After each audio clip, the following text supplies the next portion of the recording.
So big spending and more deficits promised in the Liberal platform. Let's bring in three candidates to debate the party approaches to affordability issues and what we know about their plans. Mona Fortier is co-chair of the Liberal Platform Committee and the candidate for re-election in Ottawa-Vanier. Michael Barrett is the Conservative candidate for re-election in the Ontario riding of Leeds, Grenville, Thousand Islands, Rideau Lakes. And Angela MacEwen is the NDP candidate in the riding of Ottawa West Nepean.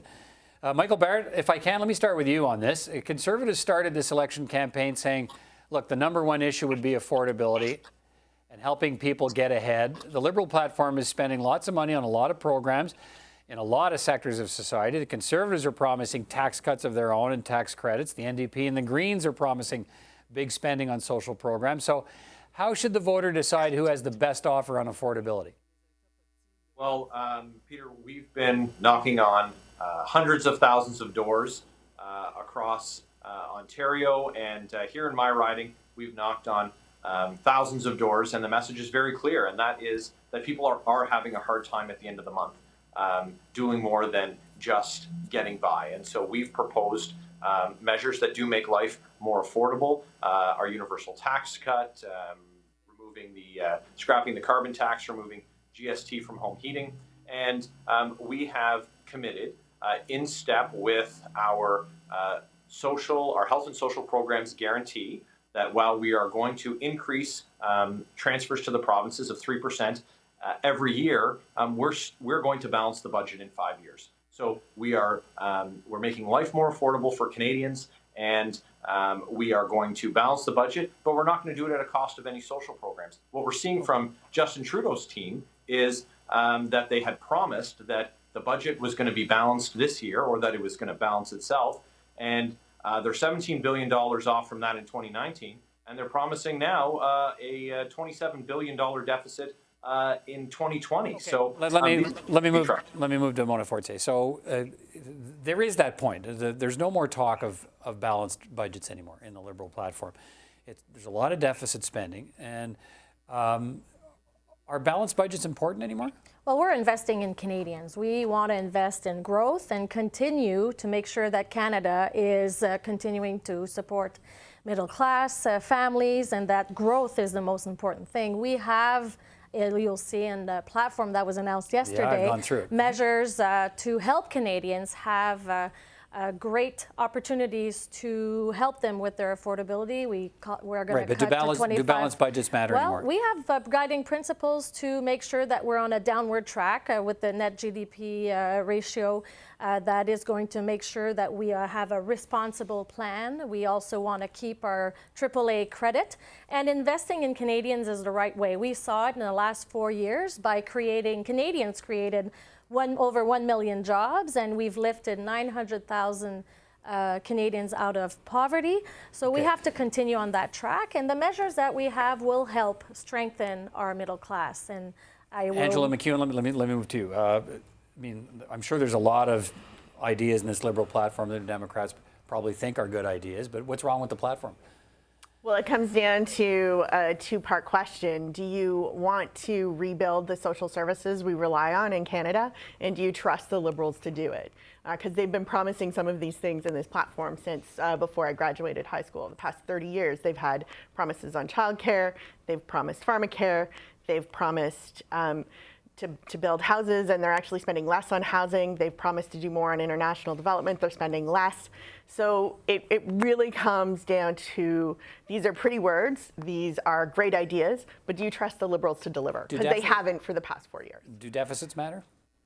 I think this is where we agree with the Liberals, that if your debt to GDP ratio is falling, then what that means is that your return on your investment that you're making in Canada is paying off. You're getting that economic growth from the investments that you're making, and so that's a really good signal that you're doing a good job in terms of what you're spending on. Okay, Mr. Barrett, your two colleagues here see deficits one way. You and your party see it a different way in terms of trying to balance the books. The big question becomes, if you get into office, what has to go to balance the books? What do you cut? Well, obviously deficits, they matter, and balancing the budget matters. And you can't just govern on the credit card and not expect that on Canadians' credit cards and not expect that anyone has to pay the bill.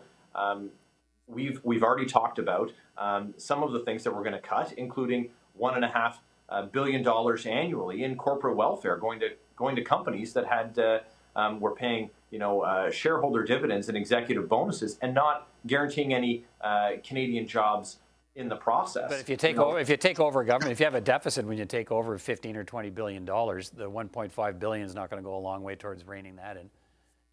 No, and we're going to announce our fully costed platform, including other areas where 11th, I think your leader said today, right? So.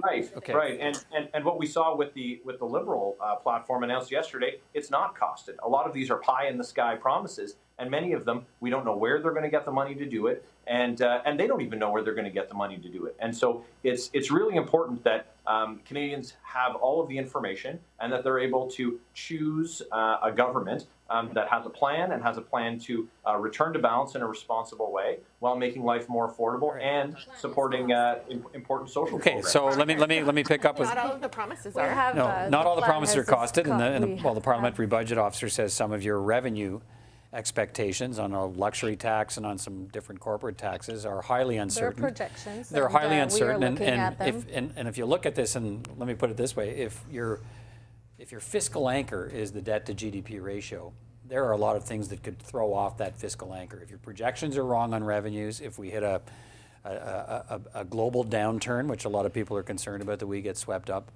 Like how concerned are you that We are concerned, that and fiscal that's why anchor we have anchor gets cut loose if any of these projections are Well, wrong? we have a solid plan that has 4 guided principles, and that the declining net to GDP ratio. We also want to continue to have AAA credit because we know that we want confidence in this economy, and we're building by investing in Canadians, and they can help grow the economy, and that's what we're doing. Many measures are in there to do that.